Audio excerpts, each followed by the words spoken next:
They mocked the veteran who slept inside a burned-out Sequoia, until the blizzard came, and his tree outlived the entire town. When the deadliest storm in Sierra history crushed cabins, buried roads, and silenced an entire valley, one man and his injured dog were found alive inside a hollow giant older than America itself. This is the unbelievable true grit story of how a veteran with nowhere left to go, and a dog who refused to leave his side, survived what no one else could. Before we begin, tell me in the comments, where are you watching from today? The wind along Bear Hollow Road carried a dry, metallic bite that reminded Logan Reeves of places he had fought hard to forget.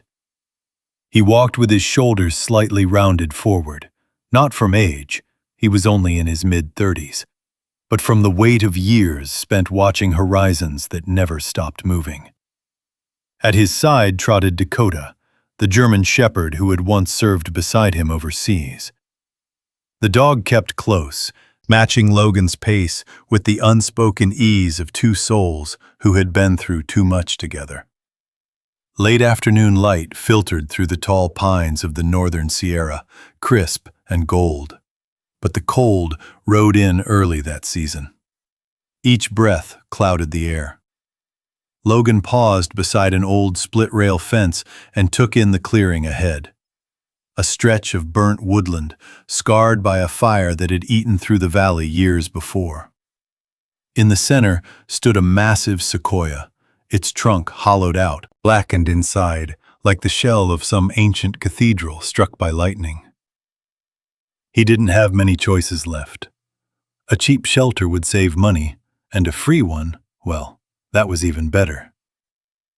He pulled the strap of his pack tighter and stepped toward the giant tree, his boots crunching through a layer of brittle leaves. Dakota lifted his head, ears pricked, scanning the tree line. He made a soft rumble in his throat, not a growl, just a warning. Logan knelt and stroked the dog's shoulder. "I know, bud. Nothing feels right anymore." He meant more than just the burned-out forest. As he unpacked a small tarp and a coil of paracord, a horse's hooves cracked through the stillness. Logan stiffened automatically at the sudden noise. Dakota, too, lowering himself into a ready stance. Old instincts, muscle memory, things he could never fully switch off. A weathered man on horseback emerged from behind the line of trees. His beard was dusted with gray, and his coat looked older than the trail itself. He was the kind of man who had lived in the mountains long enough to become part of them, creased, windburned, and blunt as a winter storm. "You there!" he called, pulling the reins. His voice scratched the cold like sandpaper. "You thinking of camping in that tree?" Logan straightened. "Just for the night." The man snorted.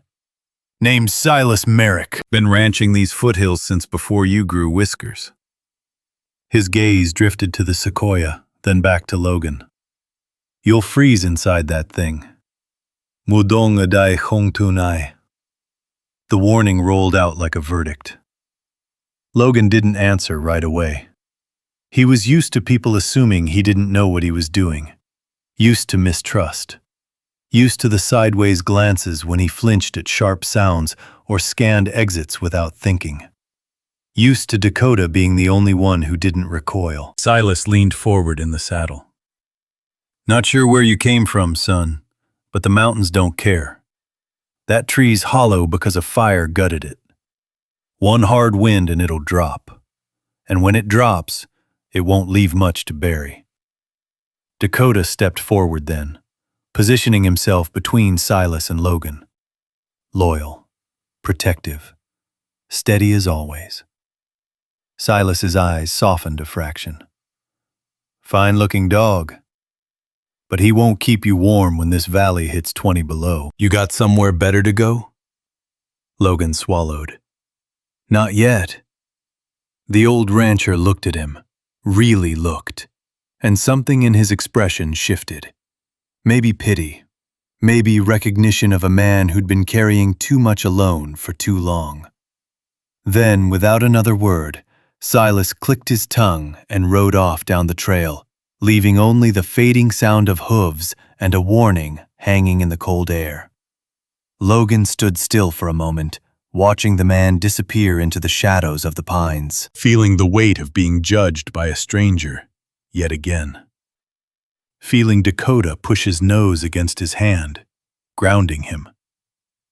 "Yeah," Logan whispered, more to himself than the dog. "I hear him, but we're out of options." He turned back to the Sequoia, staring into its darkened hollow. The bark glowed warm under the golden light, even though the interior was cold as stone. A strange irony. Warmth on the outside, emptiness within. He knew that feeling far too well. The wind picked up, carrying the first hint of winter. Dakota shivered close to his leg.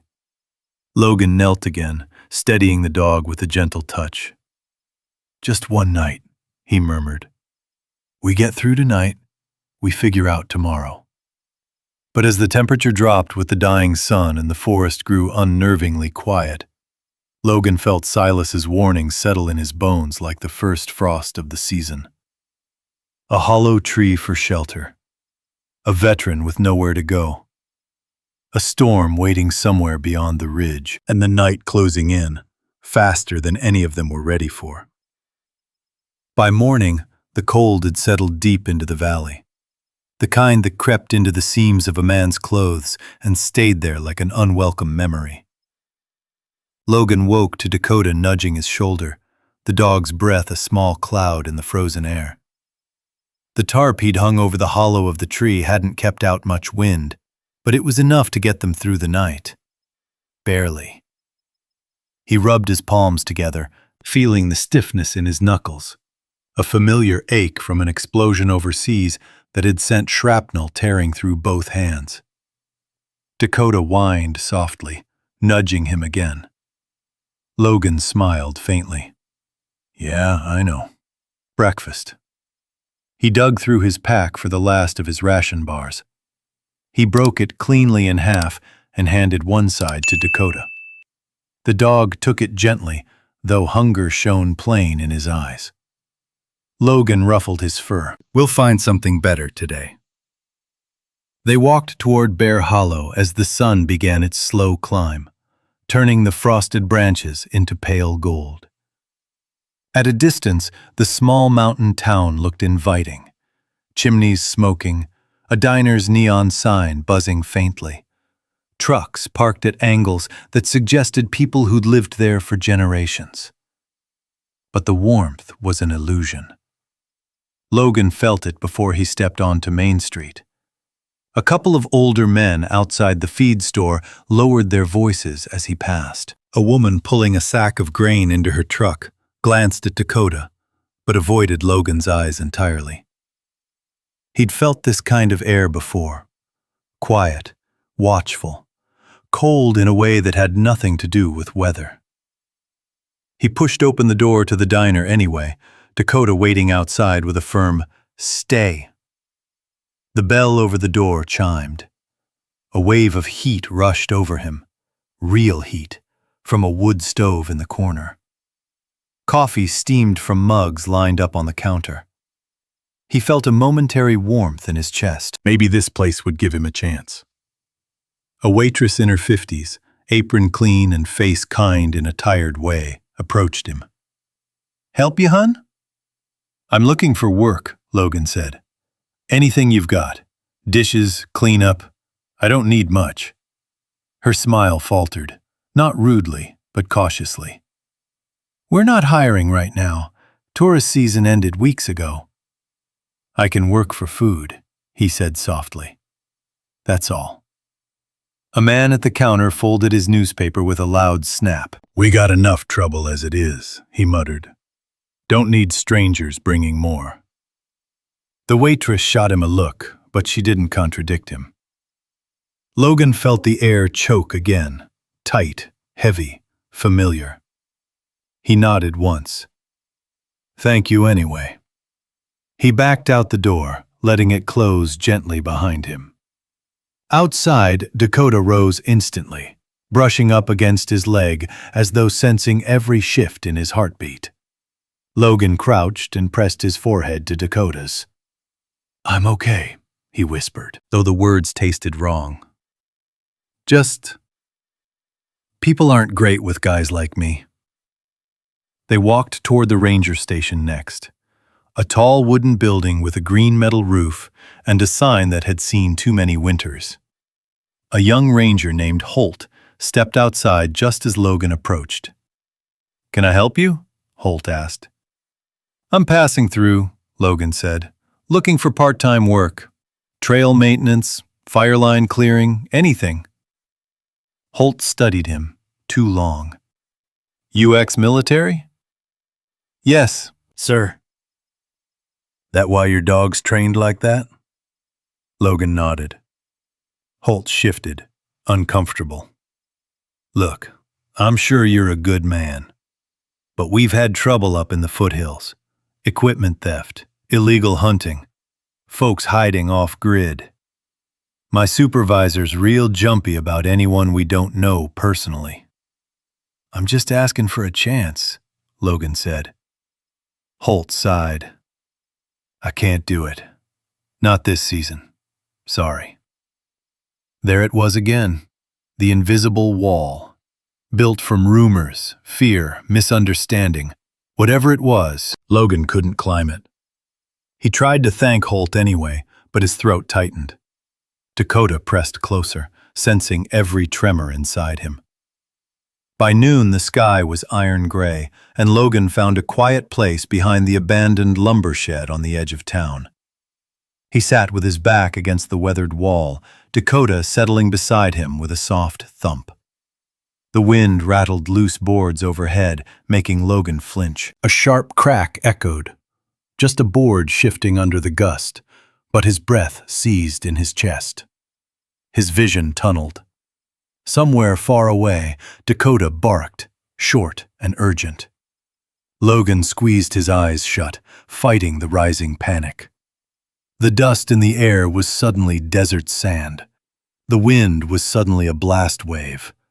The boards snapping were suddenly IEDs, tearing metal apart. Dakota leaned into him hard, pinning Logan's knee with his weight, nudging his hand insistently. Logan latched onto the dog's fur like a lifeline, grounding himself in something real, warm, breathing, loyal. Minutes passed before he came back fully. The shed returned to being a shed. His breath steadied. Dakota licked his knuckles. "You're the only one who doesn't treat me like I'm dangerous," Logan murmured. "Or broken." From around the corner, faint voices carried on the wind. Two townsfolk, unaware he was close enough to hear. "He won't make it," one whispered. "Guy looks half-strung already." "With that dog? Maybe the dog'll last longer than him." They laughed quietly and walked on. Logan closed his eyes. Dakota nudged him again, gentle this time.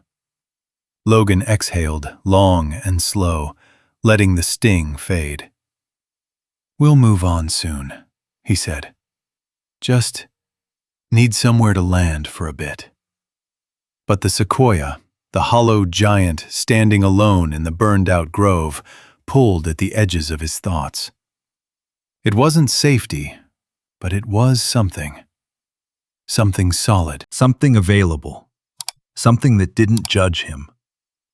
And that night, as the wind carved through Bear Hollow again, colder than the night before, Logan found himself walking back toward that towering tree with Dakota close at his side, the dog's steady presence keeping him from unraveling completely. The storm on the ridge still waited, and winter, in all its unforgiving silence, was only just beginning. Morning crept in slowly, a pale gray light draping itself over the valley like a thin blanket. Logan had slept little, waking each hour to feed the small fire he'd built just outside the hollow. Dakota had curled up beside him, head resting across Logan's boots, a warmth far more reliable than the crackling flame. By mid-morning, Logan decided they needed to scout for food and a better way to secure shelter. The tree had protected them from the worst of the night wind, but its hollow interior was dark and unfamiliar. He needed to know if it was truly safe, or if Silas Merrick's warning wasn't just mountain superstition. "Come on, boy," Logan murmured, rubbing Dakota's ear. "Let's see what we're dealing with." Dakota rose instantly, stretching his sore leg before falling into step beside Logan. They headed deeper into the burned grove where the forest floor dipped into a shallow basin. The once mighty redwoods towered like silent sentries, their bark stained black from a fire that had swept through years earlier. Charred stumps and fallen trunks lay scattered like the bones of giants. Logan stopped at the base of the massive sequoia he'd seen the day before. The tree soared upward, so tall it disappeared into the morning fog, its crown nearly brushing the hidden sky. A wound of fire split one side of the trunk, creating an opening large enough for a man to walk through. Dakota circled the base, nose lowered, sniffing deeply at the cold earth. His tail stiffened as he approached the hollow's mouth. "What is it?" Logan asked. Dakota didn't bark. He only stepped back, ears high, alert. Logan moved closer, feeling the air change as he approached, cooler but strangely still, like stepping into a stone chapel. He reached a hand inside, brushing against the rough interior bark. The charred wood flaked beneath his fingers, but the layers beneath it felt solid, dense, ancient. He stepped fully inside. The hollow opened wider than he'd expected, nearly 10 feet across at the base, tall enough that he could stand upright with several feet to spare. Light streamed in through cracks high above, creating thin beams that cut the darkness like faded spotlights. Dust particles drifted lazily through the shafts, swirling when Dakota padded in behind him. The dog pressed close to Logan's leg, glancing up at the dark roof far overhead. Logan could feel his heartbeat slow, the kind of steadiness he rarely felt outside Dakota's company. Despite its scars, the tree felt like a natural fortress, thick, rooted, built by time rather than hands. But as he examined the interior more closely, he noticed something else. A set of deep scratches along the far wall. Fresh. Not the soft, eroded marks left by fire or age, but sharp grooves raked into the wood by something with strength and claws. He crouched down, running his fingers over the marks. The grooves were long, uneven. Logan's breath tightened. "Cougar?" he whispered. Dakota tensed, lowering his body instinctively. Logan scanned the hollow again. If an animal had been sheltering here, it might return. The thought should have pushed him away, but instead it solidified something inside him. A wounded claw mark meant the tree offered warmth, shelter, safety.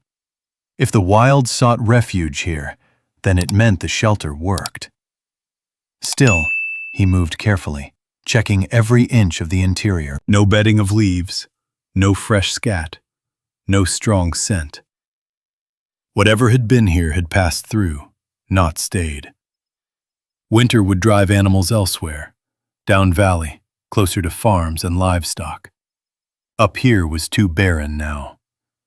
Relief whispered through him. He stepped out into the open air again, and Dakota followed, shaking off the dust that clung to his fur. Logan stood back from the tree, taking it in fully. Even burned, even hollowed by lightning and fire, the sequoia held a presence unlike anything he'd known. "You survived worse than I ever have," he murmured to the tree. "If you're still standing, maybe we can stand with you." Dakota nudged his leg, tail flicking once in agreement. Logan smiled faintly. Yeah, let's see if we can make this place home. He spent the next hour walking the grove, gathering what he could: fallen branches, old boards from a collapsed shed nearby, lengths of bark that had peeled away but remained solid and thick. Dakota followed, occasionally darting ahead to sniff at shadows, returning each time to ensure Logan stayed within sight. As they moved, Logan's mind replayed Silas Merrick's words. "You'll freeze inside that thing." The warning had been stern, almost harsh. But Logan had learned long ago that sometimes fear made people speak in absolutes. Sometimes they projected their own losses onto strangers. Sometimes the world had been unkind to them, too. By midday, Logan didn't collected enough materials to begin shaping a door. Crude, uneven, but functional. He tested them against the curve of the opening. Nothing fit perfectly, but it was a start. Dakota sat at the entrance, watching the distant ridge where dark clouds were beginning to gather. Logan wiped sweat from his brow despite the cold. "Storm's rolling in again." Dakota let out a low, uneasy whine. Logan rested a hand on the dog's head. "I know. We'll figure this out." He looked up once more at the hollow giant, scarred, weathered, but still standing in its lonely clearing. The wind shifted through the grove, brushing the sequoia's bark with a soft sigh, almost like an ancient breath. And in that moment, Logan felt something he hadn't felt in months. Hope. Thin and fragile, but real. The tree had endured fire. The dog had endured war. And Logan, maybe he could endure winter. But hope, he knew, was only the first step. Winter had a way of testing whatever you tried to build. And the storm on the ridge was moving closer. The next morning broke hard and cold, the air sharp enough to sting Logan's lungs as he stepped out of the hollow giant. Frost coated the charred earth, catching the pale sunlight like shards of broken glass.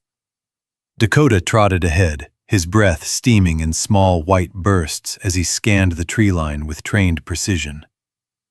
"Let's get to work," Logan murmured, rubbing warmth into his fingers. "We're running out of time."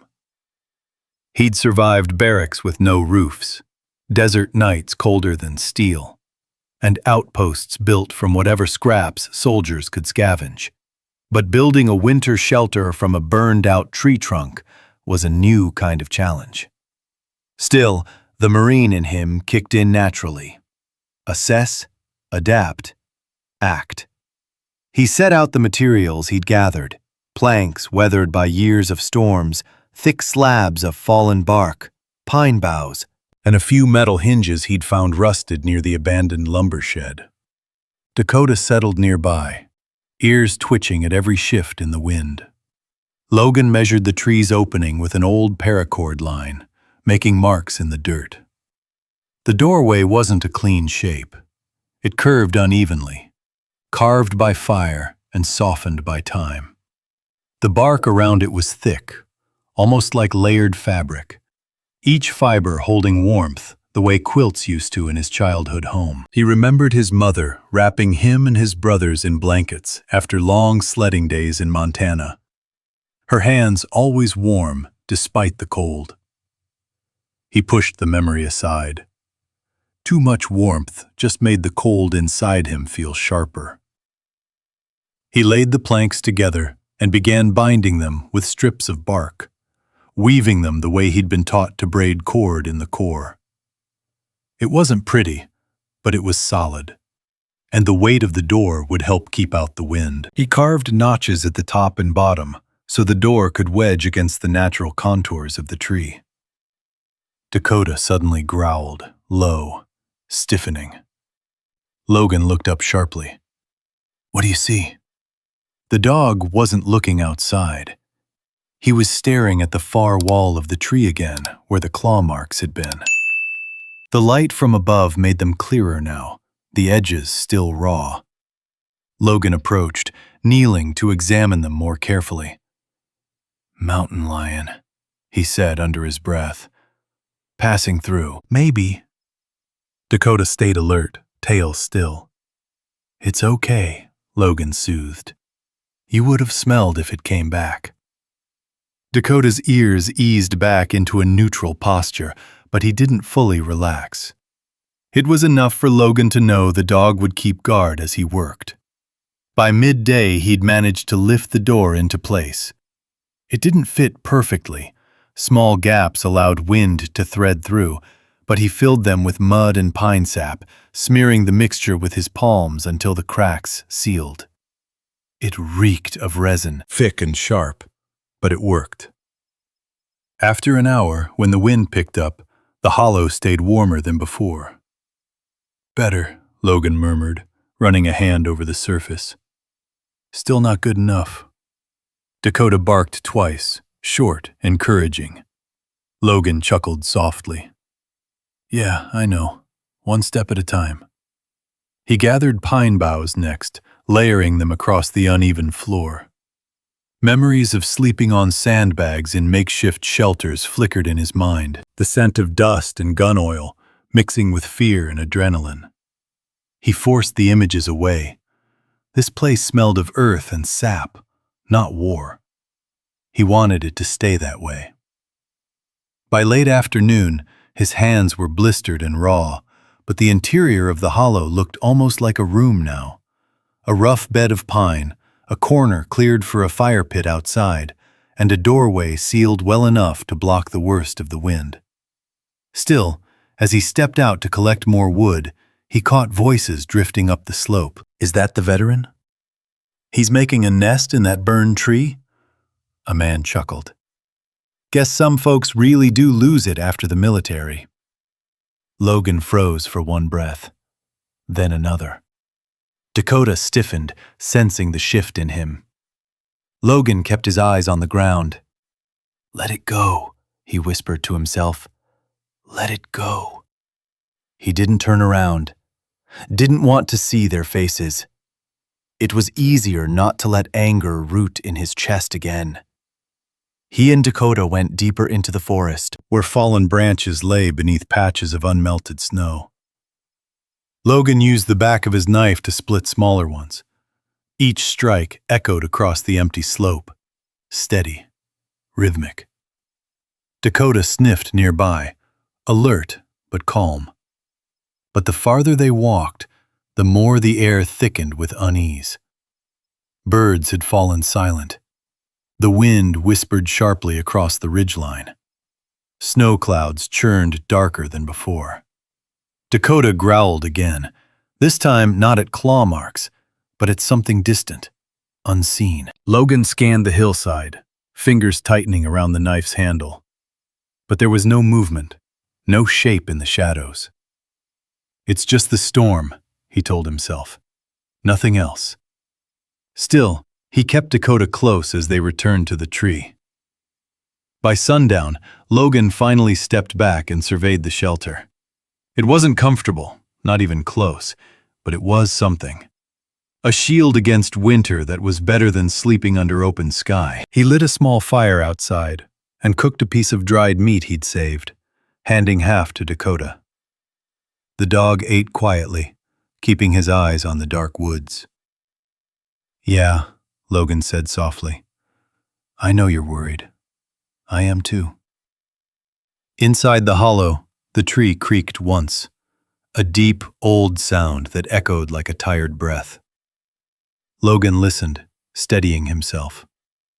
He laid a hand on the bark, feeling its warmth beneath the layers. "I don't need perfection," he whispered to the tree, as if it could hear. "Just need you to stand a little while longer." But as he settled in for the night, listening to the wind claw at the mountainside, Logan couldn't shake the feeling that he was building more than a shelter. He was building a last chance, a fragile hope, a refuge made from ash and survival instinct. And winter, relentless and unforgiving, was about to test every inch of it.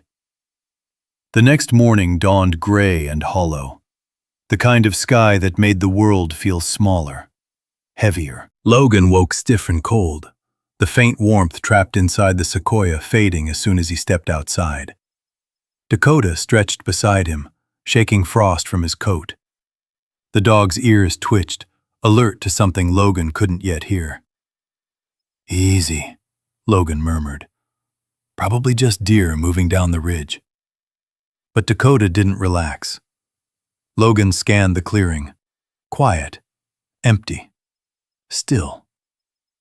Too still.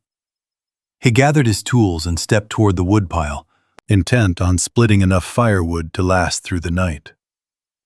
His breath fogged in the frigid air, each swing of the axe echoing like a crack of distant thunder.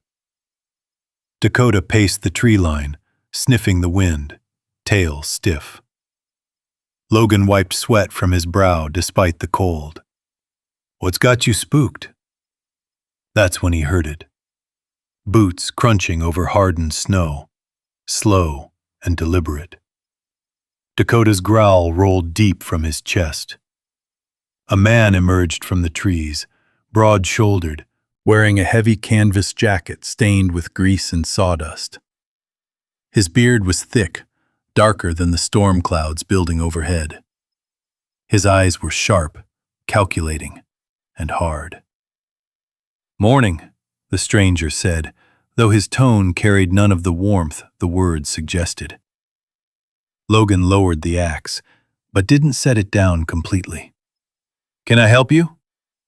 The man looked past Logan, eyes sweeping across the Sequoia hollow, the rough door, the woodpile, the bed of pine boughs. He exhaled sharply, like someone insulted by what they saw. "You living in that tree?" he asked. "For now," Logan replied.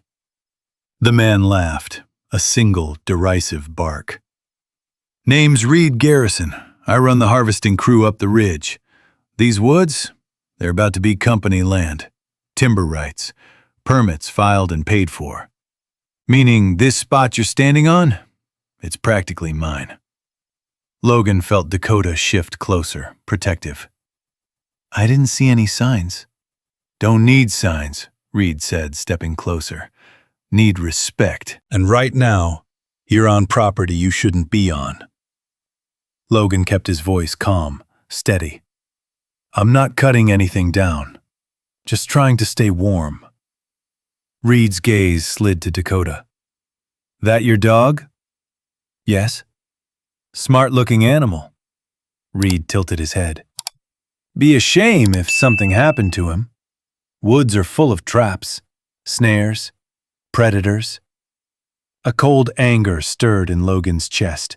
Not loud, quiet, controlled. "Is that a threat?" Reed smiled thinly. "Just a warning. Winter's tough. Mountains tougher. Some folks don't make it. Some dogs don't either." Logan tightened his grip on the axe. "We're not bothering anyone." "You're bothering me," Reed snapped, "and I want you gone." Dakota barked sharply, stepping in front of Logan. Reed didn't flinch. "Fine, keep your mutt under control. But hear me good, soldier." The word dripped with mockery. "You've got 2 days. Then I come back, and you'd better be gone." He turned and walked off, leaving deep, angry footprints in the snow. Logan waited until he was out of sight before he let out a slow exhale. Dakota circled him, whining softly. "I know," Logan whispered. "He's trouble." He knelt beside Dakota, running his hand over the dog's shoulders. "But we're not running again.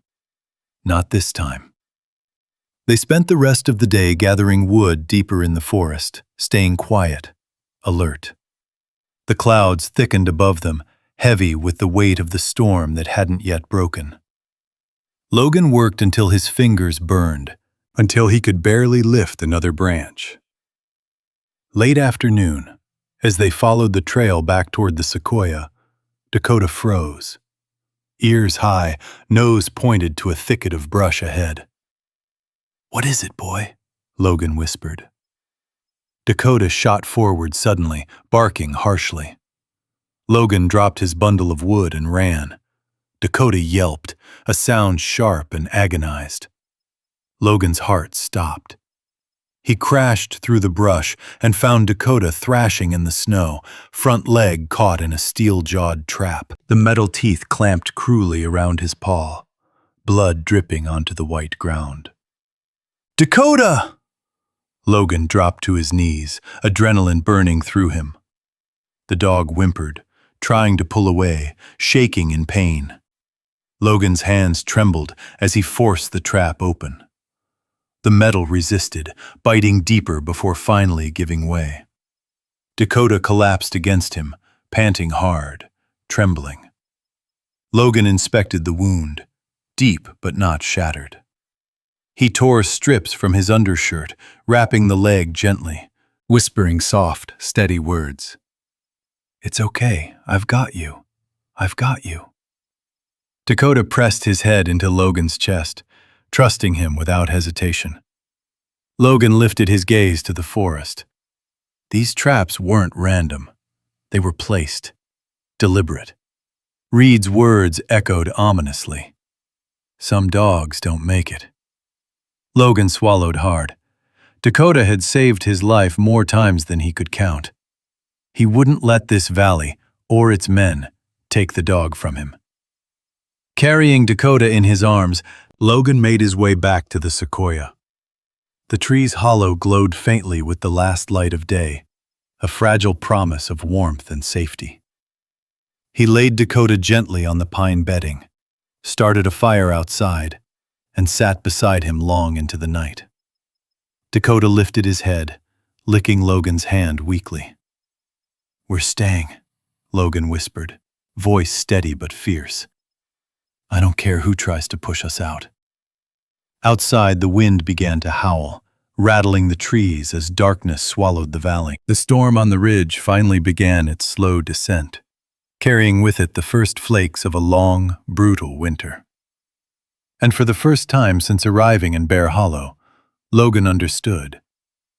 This wasn't just survival. This was a fight. And he wasn't backing down. The morning after Dakota's injury arrived like a bruise across the sky. Heavy, dull, and aching. The clouds hung low over Bear Hollow, swollen with snow that hadn't yet fallen, but promised to. Logan stepped out of the Sequoia, breath steaming in the frigid air, and looked toward the ridge. A thin ribbon of dark clouds stretched across the horizon, curling like a fist closing slowly. Dakota limped out behind him, his bandaged leg barely touching the ground. Logan immediately put a hand out. "Easy, buddy, you should rest." But Dakota, ever stubborn, ever loyal, pushed his head into Logan's palm, insisting he was ready to work. "Not today," Logan said gently. "I need you strong when the real cold hits." The dog huffed, unhappy but obedient, curling back into the hollow where the pine bedding warmed slightly from the embers of last night's fire. Logan watched him for a moment, his guardian, his partner, his lifeline, before turning to the task ahead. Winter was no longer approaching. It was standing at the door. Logan needed wood, food, a better seal on the tree's entrance, anything to give them a fighting chance. He gathered his tools and headed deeper into the forest. Each swing of his axe echoed through the valley, sharp against the silence. The cold made everything brittle, the branches, the air, even the sound of the blows felt tight and constrained. His breath puffed out in white clouds that drifted into the stiff wind. Hours passed, and the woodpile grew slowly. Not enough. Never enough. As the wind shifted, a gust howled between the burnt trunks, starting Logan enough that the axe slipped from his fingers. The sound was too familiar, too close to the concussion blasts he had heard overseas, too much like the moments that haunted his sleep. His heart thudded, his chest tightened, He squeezed his eyes shut, grounding himself the way he'd been taught in therapy. Slow breaths, slow count, slow return. It worked, eventually, but left him shaking. The forest was quiet again, except for the low groan of trees swaying under the weight of incoming storm clouds. Logan knelt, picking up the fallen axe. "Get it together," he whispered. But the truth was simple. Cold didn't scare him. Loneliness didn't scare him. The mountain didn't scare him. But memories did. Dakota was waiting when he returned, ears perked, tail tapping weakly against the pine bedding. Logan smiled, tired but grateful. "You always know," he said softly, kneeling beside the dog. "You always know before I even say a word." Dakota nudged his shoulder, a comforting weight that pulled Logan back into the present. He checked the bandage. Blood had seeped through, but not too much. It was healing. "Hang in there," Logan murmured. By late afternoon, the air had grown colder, the kind of cold that bit deep into bone. Logan could feel the shift, the quiet before the snow, the warning signs etched into the wind. He stepped outside again, lifting his face to the sky. Just as he did, the distant hum of an engine drifted through the pine trees. He tensed. A truck crawled along the ridge road, far above the clearing. Hard to see through the trees, but clear enough to spot the shape of the vehicle. And the man inside it. Reed Garrison. Watching. Circling. Waiting. Logan felt a spark of anger, but also something sharper. Understanding. Reed wasn't done with him. Not even close. He stepped back into the Sequoia, pulling the door closed against the cold. Dakota watched him with dark, steady eyes. "I won't let him touch you," Logan whispered. "I promise." The wind outside rose suddenly, moaning around the curve of the tree.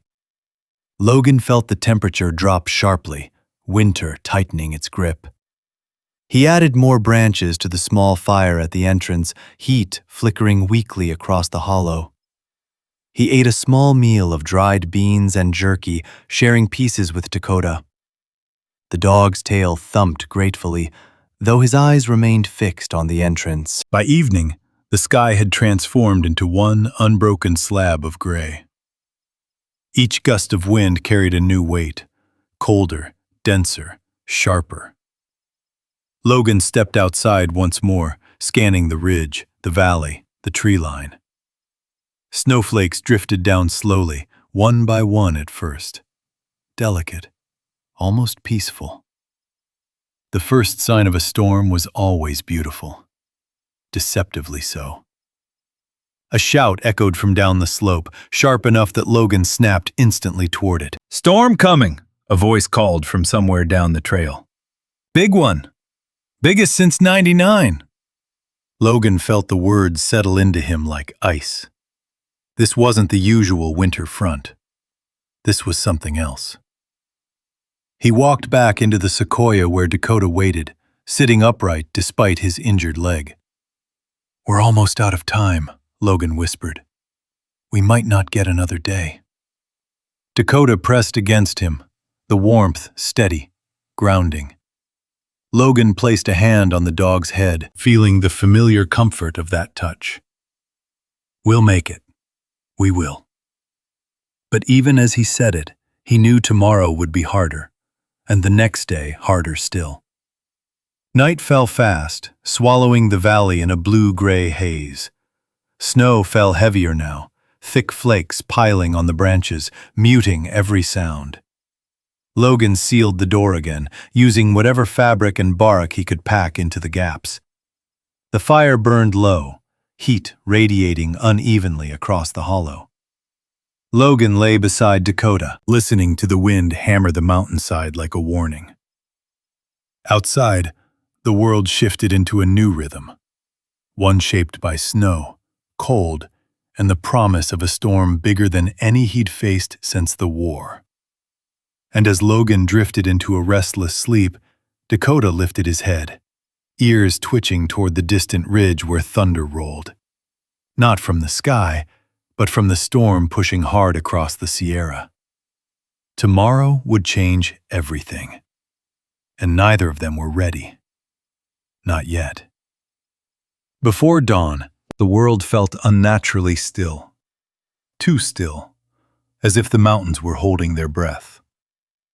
Logan woke to Dakota nudging his shoulder, the dog's ears pinned forward, alert. Even with the injury, Dakota sensed something shifting outside the Sequoia, something larger than the usual winter winds. Logan sat up, rubbing the sleep from his eyes. The air inside the hollow felt colder than the night before.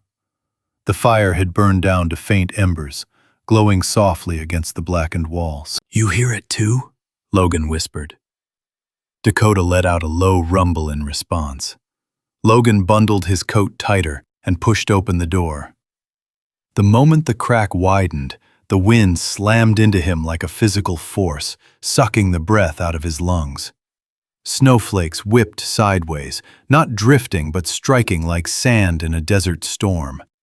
The sky above the grove churned, swirling in shades of iron and white, a storm front moving far faster than any forecast had predicted. "Damn," Logan muttered. "It's early. Way too early." He stepped back inside, heart racing. He'd planned another day of gathering wood, strengthening the door, shoring up weak points around the base of the Sequoia. But winter was already here, roaring down the ridge in a fury. He crouched beside Dakota. "We need more wood in here, enough to last through whatever this is." Dakota tried to stand, but his injured leg buckled. Logan placed a steadying hand on him. "Not you. I'll go." The dog whined, protesting. "I know. Stay put. Guard the door." Logan grabbed his gloves and stepped back out into the storm, forcing the door shut behind him before the wind could rip it from his grip. Visibility dropped instantly, no more than a few yards ahead. The familiar clearing now looked foreign, swallowed by sheets of driving snow. He bent his head and pushed forward, each step feeling heavier than the last. Snow gathered quickly around his boots, making the ground uneven, slippery. He reached the nearest fallen branches and started hauling them toward the Sequoia, one armful at a time. The storm howled louder, picking up with a sudden, violent surge. A cracking sound shot across the grove, sharp, explosive. Logan froze. He looked up just in time to see a massive branch breaking free from a pine towering above him. Time slowed. The branch twisted downward, heavy with ice, plummeting toward him like a battering ram. A bark tore through the storm. "Dakota." The dog burst out of the Sequoia, limping but driven by sheer instinct, launching himself at Logan with all the force he had.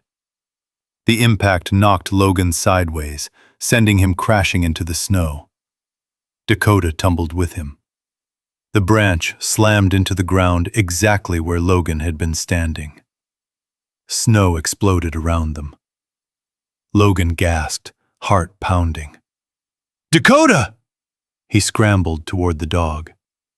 Dakota tried to stand but collapsed again, a pained whine escaping his throat. Logan saw the cause instantly. The already injured shoulder had taken the hit, reopening the wound, leaving blood staining the fresh snow in a deep red. "Oh no, buddy." Logan's voice cracked. He scooped Dakota into his arms, the dog's weight heavy against his chest despite the adrenaline rushing through him. Wind tore at them as he ran toward the Sequoia, kicking through deepening drifts, each step a battle. He shoved the door open with his shoulder and stumbled inside, collapsing to his knees beside the pine bedding. Dakota whimpered weakly, licking Logan's wrist as if to say he was still here. I know," Logan murmured, voice shaking. Just stay with me. The storm outside raged harder, wind shrieking around the base of the tree, rattling the bark like a drum. The hollow giant groaned under the force, swaying ever so slightly, though its roots held firm. Logan worked quickly, cleaning Dakota's wound, tightening the bandages, whispering constant reassurances. The dog pressed his head against Logan's chest, exhausted but trusting. When the worst of the bleeding stopped, Logan leaned back, breath trembling, heart still pounding from the close call. You saved my life. His voice was barely a whisper. Again. Dakota blinked slowly, eyes soft with pain but filled with loyalty that never wavered. Outside, the storm intensified, snow blowing so thick it sealed the cracks of light around the door. The temperature dropped rapidly. Logan could feel the cold tightening inside the hollow despite the thick bark. He threw more wood into the fire pit, flames flickering uncertainly before catching strong. Heat filled the small space, barely enough, but better than nothing. A deafening gust slammed into the Sequoia, making the entire trunk shudder. Logan braced his hand against the bark, steadying himself. This is it, he whispered. This is the storm the old-timers warned about. Thunder rolled, not from the sky, but from massive snow-laden trees snapping in the woods. Dakota lifted his head, ears twitching. We'll get through it, Logan murmured. We have to. Another gust hit, this one so strong it forced the door inward, the hinges groaning. Logan lunged forward, pushing it closed with his shoulder. Come on, he gritted out. Hold! The storm screamed. The tree swayed. Snow piled higher outside, sealing them deeper into the hollow. Logan's hands shook, but he kept pressure on the door until the wind eased for a moment. He backed away, breath ragged. Dakota whimpered softly, sensing his fear. We're okay, Logan said, though the words felt fragile. He settled beside the dog, wrapping his arms around him as the storm continued to hammer the mountain. Inside the hollow Sequoia, man and dog leaned into each other, two battered souls against a storm big enough to swallow a town. Night fell without distinction. Time blurred, and the blizzard roared early, long before anyone was ready. Logan whispered into Dakota's fur, We're not done fighting. Not by a long shot. And outside, the storm only grew stronger. Hour 1. The wind screamed like something alive, clawing at the Sequoia's ancient bark. Snow blasted sideways, slamming against the hollow opening with a force that rattled the crude wooden door Logan had built. Inside, the fire flickered desperately, shadows trembling on the curved walls. Logan held Dakota close, his hand resting over the dog's heartbeat, steady though weakened from the re-injured shoulder. The temperature inside the hollow had already dropped to 42 degrees Fahrenheit. Breath steamed in front of both of them. Stay with me, Logan murmured, feeding another log into the fire. The flames caught, casting a soft orange glow across Dakota's fur. Hour 4. The storm didn't let up. Snow piled higher outside, sealing the cracks where thin ribbons of daylight had once slipped in. The world beyond the door was reduced to a howling blur of white. Dakota struggled to stand, insisting on positioning himself near the entrance to guard it, because that was what he'd been trained to do. Logan guided him back to the bedding. Not this time, he whispered. I'll guard us. You heal. Dakota let out a soft, low whine and laid his head back down, chest rising and falling with heavy breaths. Hour 6. The wind shifted direction. The tree groaned under the weight of gusts, reaching what felt like 60, maybe 70 miles an hour. Logan felt the vibrations through the floor, the ancient trunk swaying slightly. Not enough to fall, but enough to remind him that nature, not man, held the real authority in Bear Hollow. He moved wood and supplies closer to the fire pit. The cold nipped at his fingers even through gloves. Sweat from earlier labor now chilled his spine. "Just hold," he whispered to the hollow giant. "Just hold a little longer." Hour 10. Dakota barked suddenly, weak but alarmed. Logan jolted awake. He hadn't realized he'd drifted into a shallow sleep. The fire had burned low, flames reduced to red embers struggling to stay alive. Damn. He crawled forward, shaking from both cold and fatigue. His hands weren't steady. Each time he tried to feed the fire, the kindling slipped. His breaths came too fast, shallow, ragged. A creeping sense of dread rose in him. Not now. Don't panic now. He squeezed his eyes shut, grounding himself with the recognizable scent of pine, smoke, and Dakota's fur. Then he forced his body to act. He reached for a chunk of wood and dropped it again when his hands trembled too hard. Dakota dragged himself forward, gripping one of the fallen sticks gently in his teeth. He nudged it toward Logan. The dog's effort, small, painful, but determined, pushed something steady back into Logan's chest. "That's it," Logan whispered, adding the stick to the embers. "We've got this." Hour 12. Nightfall. Though in a blizzard like this, night and day lost meaning.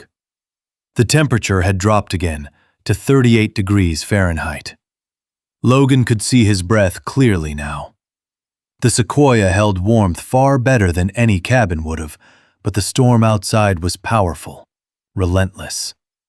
No insulation could fully shield them. Logan wrapped Dakota in an old blanket, tucking it around his injured leg. The dog trembled, eyes dull with exhaustion and pain. "You saved me out there," Logan murmured.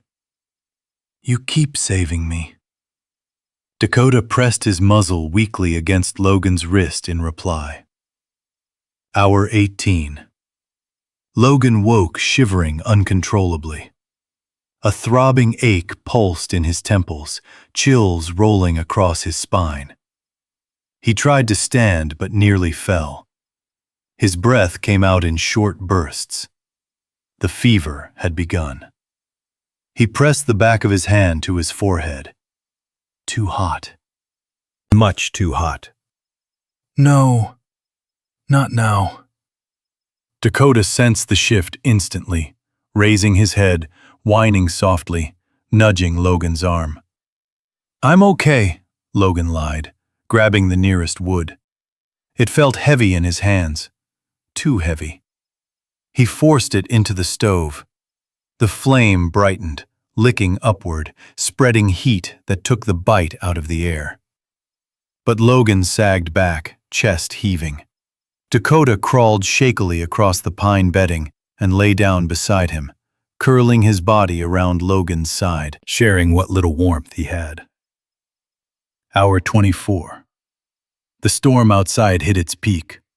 The wind now sounded like a train, barreling through the valley without pause. Trees cracked somewhere in the distance, loud pops followed by heavy crashes. Logan imagined trunks falling under the weight of wet snow, their roots torn free from earth. Inside, the Sequoia swayed gently, but it held. It always held. Logan drifted in and out of fevered dreams, bursts of sound, flashes of memory, desert sand, explosions, shouts, confusion. Through every moment of panic, Dakota nudged him back, grounding him, keeping him tethered to the hollow tree instead of the battlefield in his mind. Hour 30. Logan collapsed fully, unconscious from fever and the effort of keeping the fire burning. Dakota, shaking and weak, dragged himself toward the dying embers. He pushed his nose against a half-burned stick, nudging it forward until it touched the flame. When that wasn't enough, he used his teeth, pulling another piece of wood closer, inch by inch. With each push, he whimpered softly. But he didn't stop. Smoke curled upward as the fire revived. The temperature inside stabilized again. Hour 36. Logan stirred, consciousness returning slowly. The first thing he felt was warmth. The second was weight. Dakota lying against him, nearly motionless. "Buddy?" Dakota lifted his head slightly, eyes half open. "You kept the fire going," Logan whispered. "You kept me going."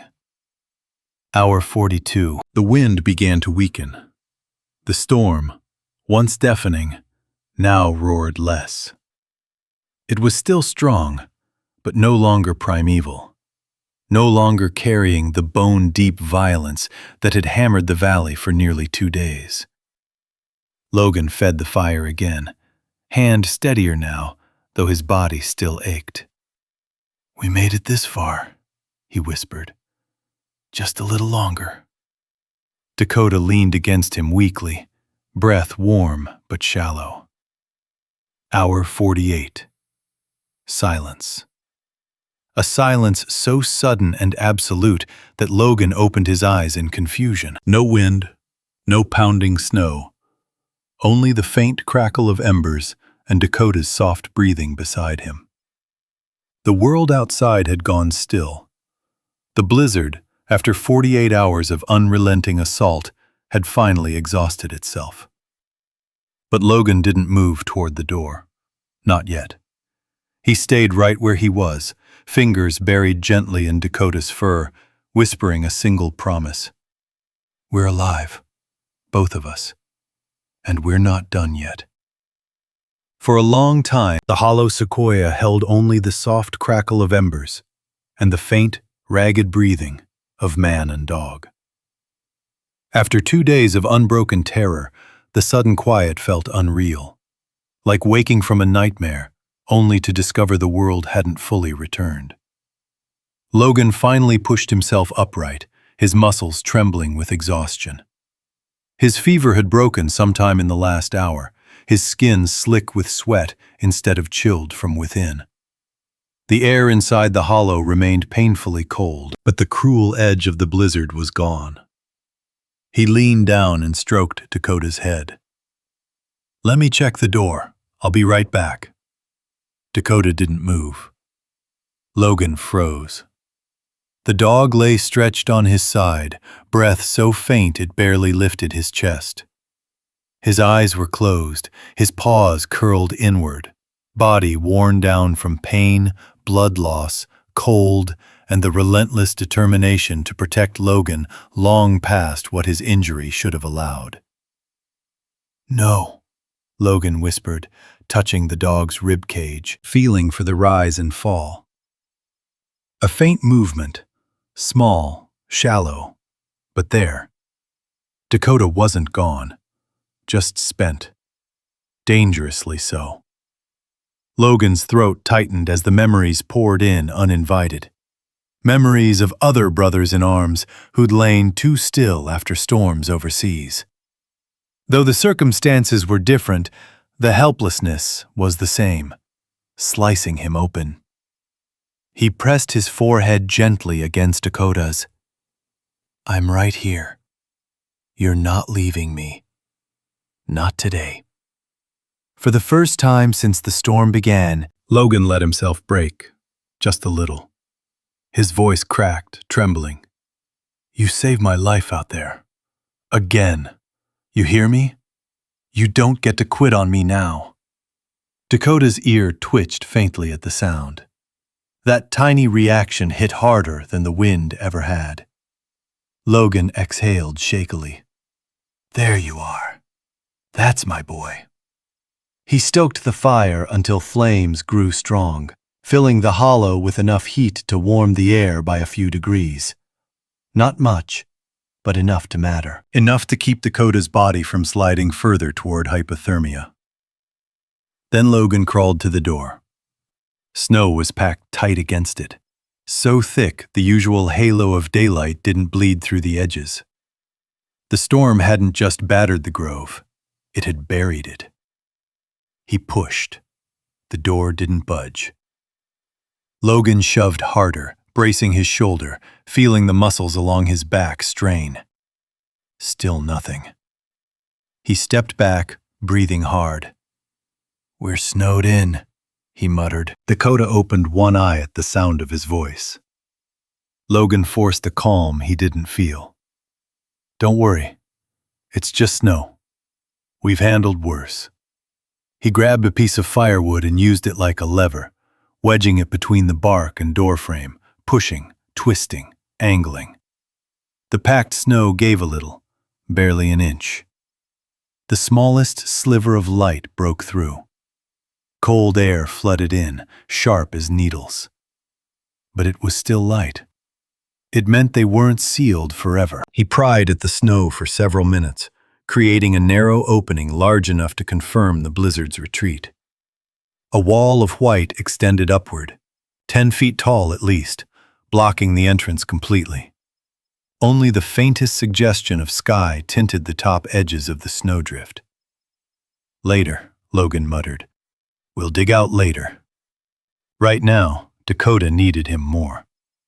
He returned to the dog's side, sitting against the curved wall, letting Dakota rest his head in his lap. Logan stroked his fur slowly, grounding himself in the rhythm of the dog's breathing. The quiet outside pressed against the hollow, a heavy, reverent stillness. After 48 hours of chaos, this silence felt like standing inside the pause between heartbeats. Logan lifted his gaze toward the tiny cracks of light high in the tree's trunk. Snowflakes drifted lazily down from above, catching the firelight and glowing like falling stars. He whispered into the dim air, "We're still here." The storm tried, but it didn't take us. Dakota gave the faintest wag of his tail, brittle but real. It was enough to make Logan smile. He worked carefully, cleaning Dakota's wound again, applying fresh strips of cloth torn from the lining of his coat. The dog winced, but didn't pull away. "That's it," Logan murmured. "You rest. I'll take the watch." Dakota blinked slowly, trusting him completely, and settled again. Logan leaned his head back against the inner bark, the warmth from the tree. Not heat exactly, but insulation. Wrapped them like an ancient embrace. He felt the strength of the sequoia beneath him, steady and unwavering. A sanctuary built by fire long before either of them were born. A sanctuary, now saving their lives. The silence deepened, no longer ominous, but strangely peaceful. Logan closed his eyes, letting the calm wash through him. For the first time since arriving in Bear Hollow, he didn't feel hunted, judged, or chased. He felt safe. He whispered, half to Dakota and half to the hollow giant that protected them. "You saved me, just like you did in Afghanistan. When everything went dark, you pulled me back. You always do." Dakota shifted slightly, pressing closer. Outside, the storm's last breath faded into the mountains, leaving behind a world reshaped, buried, frozen, forever changed. But inside the 1,000-year-old Sequoia, a man and his dog remained alive. Bruised, exhausted, but alive. And for Logan Reeves, that was a victory greater than any he'd had in years. Morning crept in slowly, dim and blue, filtering through the thin cracks high in the sequoia's trunk. The storm had ended, but the cold remained, an unyielding, heavy presence pressing against the hollow walls. Logan sat up carefully, muscles stiff, throat raw from 2 days of fever and cold. Dakota stirred beside him, breathing steadier now, though still weak. Logan brushed his fingers gently over the dog's head. "We made it," he whispered. "Now let's see what's left out there." The fire had burned low again, so he fed it a few small logs before turning to the door. Snow blocked the lower half, packed tight from the storm's violent winds. Logan pushed against it, feeling it resist, then give slightly. "Come on," he muttered, shoving harder. The door creaked open just enough to let in a flood of frigid air and a wall of blinding white. Logan blinked, waiting for his vision to adjust. What greeted him was nothing short of surreal. The entire grove was buried. 10 feet of snow, maybe more in some places, blanketed everything. Every stump, every fallen log, even the smaller trees whose tops barely poked through the drifts. The once blackened earth had been transformed into a stark, untouched landscape of winter silence. Logan stepped out carefully, one hand braced on the trunk to keep balance. His boots sank deep, snow reaching almost to his thigh. Good Lord! The sequoia rose from the snow like a colossal monument, its cinnamon-colored bark dusted with ice crystals that shimmered in the pale morning light. Smoke drifted gently from the stovepipe Logan had carved days earlier, a thin, wavering line of warmth against the frozen world. The tree had held. It hadn't even cracked. Logan turned slowly, taking in the scene. No branches littered the ground near the sequoia. No sign of collapse. It had endured the storm the same way it had endured everything for the last 1,000 years. Dakota limped to the doorway and peered out, ears flicking forward. "Yeah, buddy," Logan murmured softly. "This tree saved us." But the moment of calm didn't last. A faint sound drifted across the valley. A distant crunch, wood splintering under weight. Logan stiffened, listening. Then another sound followed, lower, heavier. A collapse. Logan's heart kicked hard. He fought his way through the deep snow toward a slight rise in the grove. From there, he could see out beyond the clearing, toward the distant rooftops of Bear Hollow. His blood ran cold. Half the town was buried. The diner's roof had caved in, the chimney snapped in half. The fire station's garage doors were crushed, snow piled high over them. Smoke rose from only a handful of structures. Most were silent, dark, collapsed under unimaginable weight. The main road was gone, buried under a massive drift that stretched like a wall of white across the entire valley. "God," Logan whispered. This storm hadn't just battered the mountains. It had torn through lives, homes, families. Dakota whimpered softly behind him. "I know," Logan said, swallowing the heavy knot in his throat. "We'll check on them. As soon as you're strong enough." He scanned the area again, eyes sharp, assessing damage the way he used to assess battlefields. Snowdrifts covered doorways.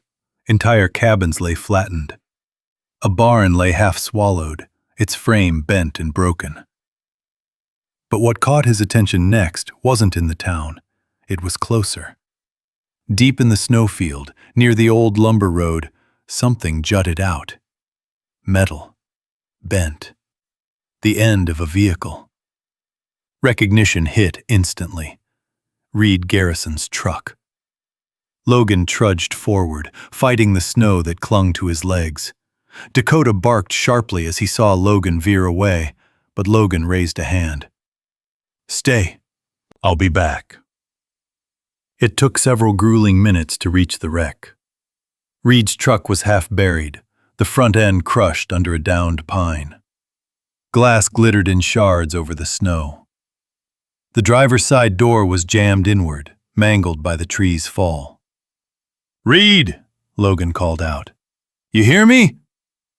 A faint sound answered him. Not wind, not settling snow. A groan. Logan dropped to his knees, scraping snow away with bare hands despite the cold burning his skin. "Reed! Hold on!" Another strained groan came from beneath the collapsed section of the cab. "Hang tight," Logan said, voice steady despite the surge of adrenaline.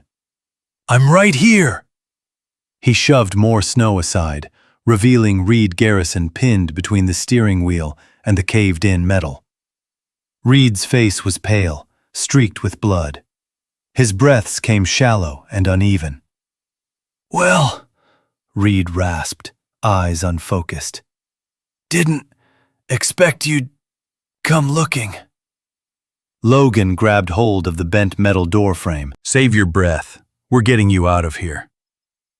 A bitter laugh slipped out of Reed's cracked lips. "Thought you'd leave me. After what I said. After the trap." Logan clenched his jaw. "You're hurt. That's all that matters right now." Reed's eyes flickered with disbelief, then with something else, something softer. "Your dog," Reed muttered, voice thin. "He all right?" "He will be," Logan replied. "But you need help, and I'm going to get you out." He braced himself, pushing the metal upward, muscles screaming from 2 sleepless nights and fevered hours. The door creaked, groaned, but shifted, just enough. "Come on," Logan gritted out. "Move!" One final surge, and the frame bent wide enough for Reed to be pulled free.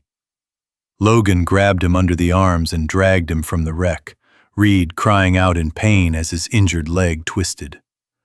Snow swallowed the sound. Logan rested him gently on a patch of flattened snow. Reed's face tightened, jaw clenched. "You're gonna freeze if you stay here," Logan said. "My shelter's close. I can keep you warm until this storm fully breaks." Reed looked at him with disbelief. "Why are you doing this?" Logan paused. "Because I've seen enemies become brothers. Because war taught me no one deserves to die alone. Because you don't leave people behind."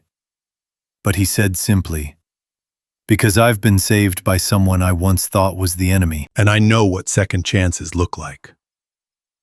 Reed stared at him for a long moment, snowflakes landing softly on his eyelashes. "I misjudged you," Reed whispered. "And that dog of yours, he's something else." Logan nodded once, then hauled Reed up, draping the man's arm across his shoulders. "Come on," he said. "Let's get you to the tree." As they moved across the snow, the ancient Sequoia rose before them, strong, steady, untouched. A 1,000-year-old guardian that had stood through everything the storm threw at it. A guardian that had saved 2 lives already, and now would save a 3rd. Behind them, the valley lay broken. But ahead, inside the hollow giant, a small ember of hope still burned. Logan dragged Reed through the deep snow, each step a grinding battle against exhaustion. Reed leaned heavily against him, breath coming in shallow, pained bursts. The man was heavier than he looked, dense with muscle and cold-soaked layers. But adrenaline kept Logan moving, kept his feet pushing through drifts that swallowed him nearly to the hips. Dakota barked weakly from inside the Sequoia when he saw them approaching, one paw lifted instinctively, protective even while wounded. "It's okay, boy," Logan murmured, hauling Reed the final few feet. "We're bringing in a guest." He shoved the door open wider with his shoulder and eased Reed inside. Warmth hit them immediately.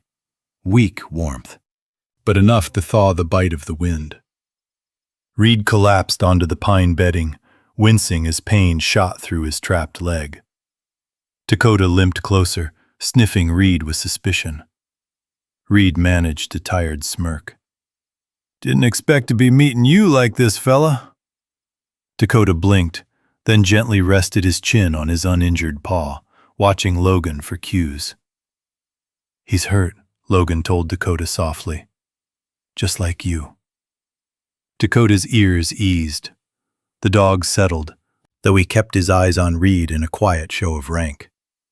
Logan's mine to protect. You behave. Logan knelt and checked Reed's injuries. The man sucked in a sharp breath. Easy, Logan said. I'm not going to move you unless I have to. Reed swallowed, jaw clenched. Tree caught me when it fell. Pinned my leg. Thought it was broken. It's not, Logan replied. But you've got swelling. Maybe torn ligaments. And you're hypothermic. Reed gave a harsh laugh. Never thought I'd freeze to death in the woods I work in. You're not freezing, Logan said firmly. Not here. For a moment, Reed just stared at him. Snowmelt dripped from his coat. His breath trembled. His eyes softened with something like shame or disbelief. You should have left me, he whispered. After what I did. After what I said. Logan didn't look away. I don't leave people behind. Reed blinked, the truth of those words hitting him harder than the storm had. Dakota shifted closer, resting his head against Logan's knee as if silently reminding the man of his own creed. Protect. Always protect. Logan retrieved a small metal pot, filled it with snow from outside, and placed it near the fire. As it melted, he added herbs and a strip of jerky, stirring until the mixture warmed. Try this, Logan said, offering it to Reed. Reed hesitated, just for a breath, then took it with shaking hands. Feels like I'm trespassing on sacred ground, he muttered, glancing around the hollow. Logan huffed a tired laugh. This old tree saved us. It can save you too. For a long time, the only sounds were the crackling fire and the distant hush of settling snow outside. Reed drank slowly, letting warmth seep back into his fingers. Why'd you bring me here? He asked quietly. You could have dragged me to town instead.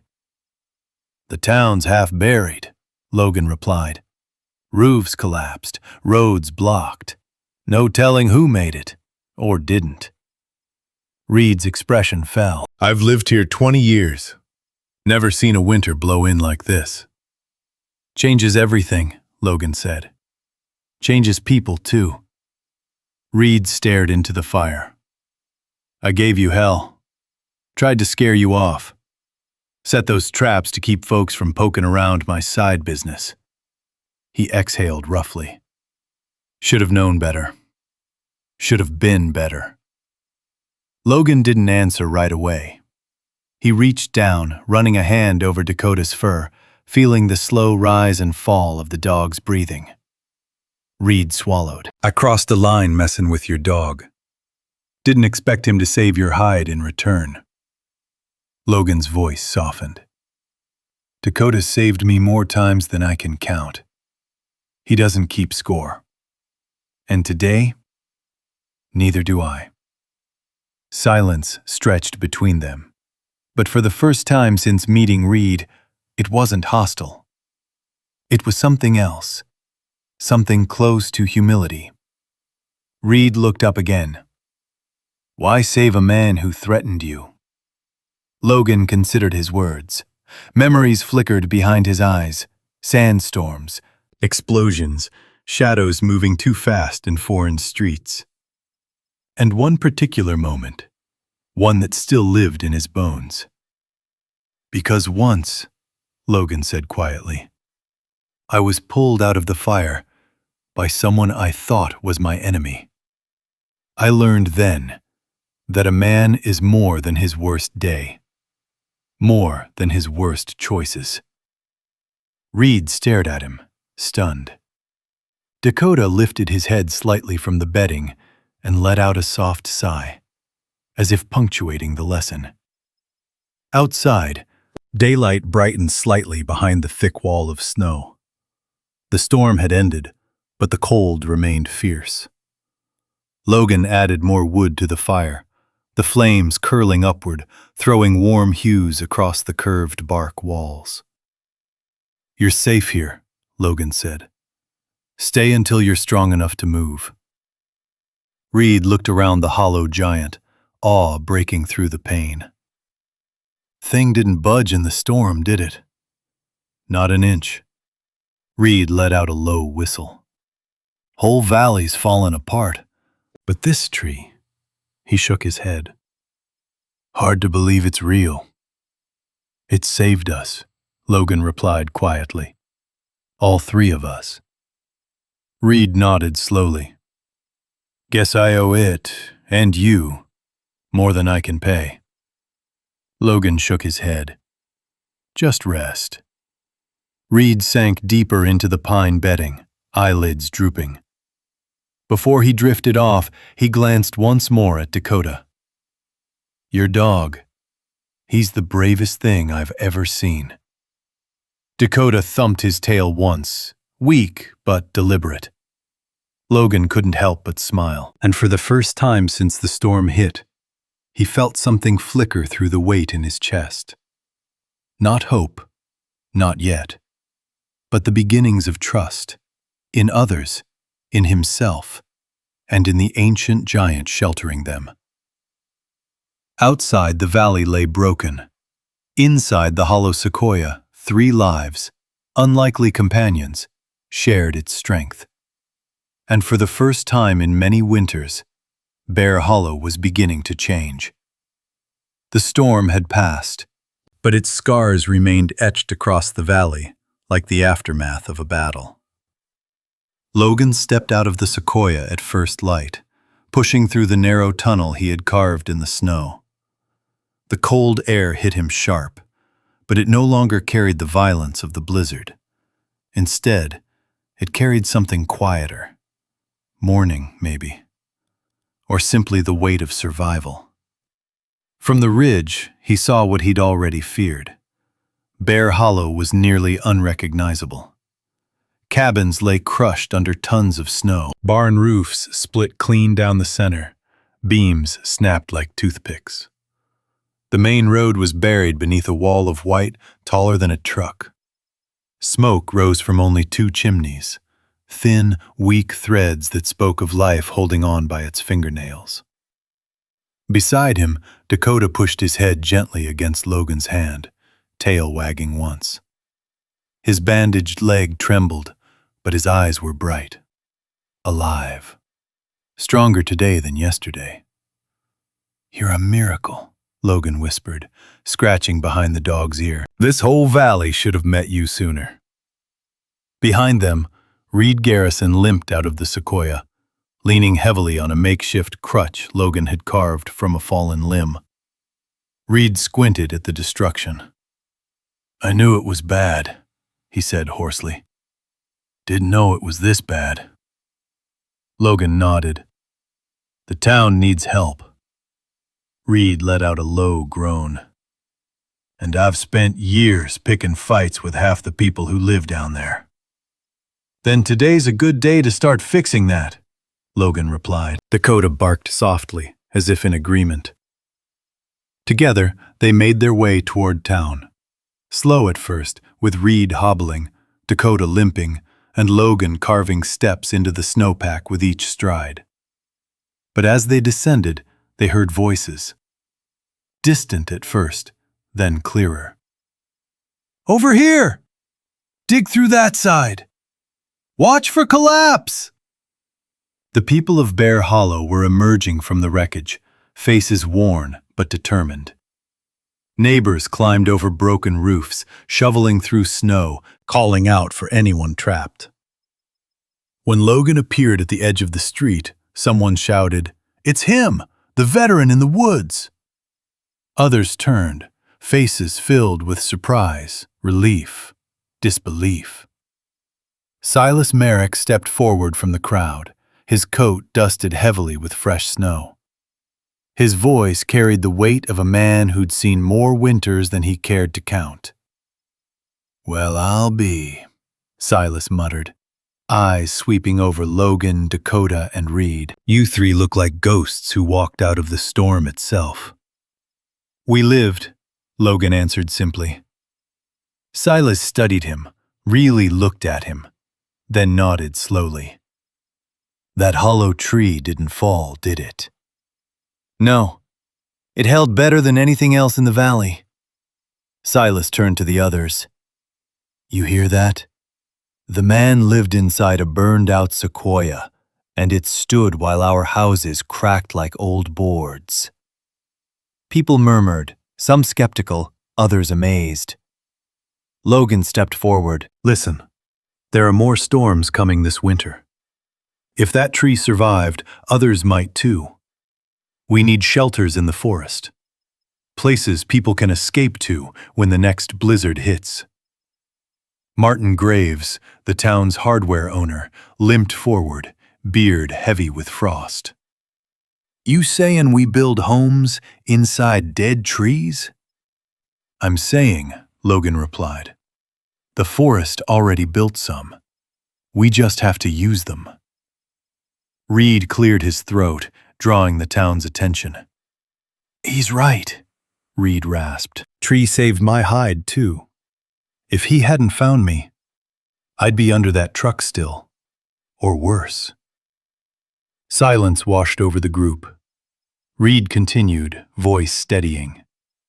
I gave this man hell, ran him off, set traps, treated him like trouble. And he still pulled me out of the snow when he should have left me there. Gasps, whispers, a few stern looks. Reed turned to Logan.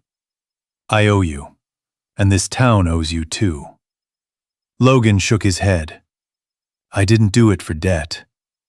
No, Reed agreed. You did it because you're better than I was. He paused, swallowing emotion he wasn't used to showing. And because of that dog of yours. Bravest thing on 4 legs. Dakota wagged his tail weakly. Silas stepped closer, touching the thick snow dusting Dakota's back. You saved him too, didn't you, boy? Dakota nudged Silas's hand, accepting the praise. A woman near the back pointed at the sequoia towering in the distance. If that tree withstood this storm, maybe others could save us when our houses can't. Logan nodded. Let me show you how I made the door, the stove, the insulation. I'll walk anyone through the design. The people of Bear Hollow exchanged glances, some hesitant, others hopeful. Then Martin Graves said what many were thinking. Let's go see the miracle tree. A group followed Logan up the ridge. When they reached the clearing, they stared in awe. The sequoia stood tall and resolute, its hollow glowing warm from the stovepipe's thin trail of smoke. Its bark, scarred by centuries of fires, looked almost invincible. Lord above, someone whispered. That thing didn't even shift. Logan guided them inside. He showed them the layered pine bedding, the mud-sealed door, the vented stove, the narrow, warm air pockets trapped between the bark's thick layers. Silas ran a hand along the inner wall. 2 feet of bark, he muttered. Ain't no house built better than this. Reed leaned against the doorway, wincing. Place is warmer'n my cabin ever was. Dakota stood proudly beside Logan, tail wagging, accepting gentle pats from the crowd. Children knelt to stroke him. Adults whispered to one another, marveling at how the dog had survived the storm with injuries that would have killed lesser animals. Logan finally stepped aside, gesturing around the hollow interior. The tree did the work, he said. Dakota kept me alive. I just followed their lead. The wind softened outside, brushing the sequoia's bark like a quiet thank you. Silas lifted his chin. We'd be fools not to learn from this. A ripple of agreement washed over the group. Plans were made that very afternoon, mapping out other fire-hollowed giants in the valley, clearing paths to them, reinforcing entrances, building emergency supplies inside each one. The town, battered but unbroken, began to transform tragedy into resilience. Before dusk, Reed approached Logan again. Dakota walked beside him, limping less now. "Logan," Reed said quietly, "I ain't good with apologies. But I want you to know, if it weren't for you and that dog, I wouldn't be standing here." Logan nodded. "You would have done the same." Reed shook his head. "No, but I'm going to try to be that kind of man from now on." He turned to Dakota, bending down slowly. The dog watched him for a moment, then leaned forward and pressed his nose into Reed's palm. Reed smiled. "He forgives easier than people do." "Dogs usually do," Logan said softly. The group dispersed as evening fell. Logan rested beside the Sequoia, Dakota lying beside him, head on Logan's boot. Snowflakes drifted lazily from the sky, gentle this time, peaceful, like an afterthought. Silas lingered nearby. "You gonna stay in Bear Hollow?" he asked.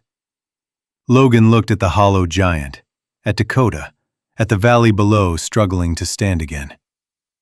"For a little while," he said. "Got some things to teach, and a town to help rebuild." Silas grinned. "Glad you came through here, Reeves. Never thought a burned tree and a wounded dog would save this valley. But life's funny that way." Logan rested a hand on Dakota's side, feeling the steady rhythm of the dog's breath. "Dakota saved me long before we ever saw this valley," he said. "The tree just gave us a place to prove it." He gazed up at the towering Sequoia, standing strong against the fading light, a monument of survival carved by time and fire. A guardian, a teacher, a witness to the winter that nearly took everything. Dakota nudged him, as if to say one last truth. "Together, we made it." Logan smiled. "Yeah, buddy, we sure did." And long after people forgot the details of the storm, they would still remember the story.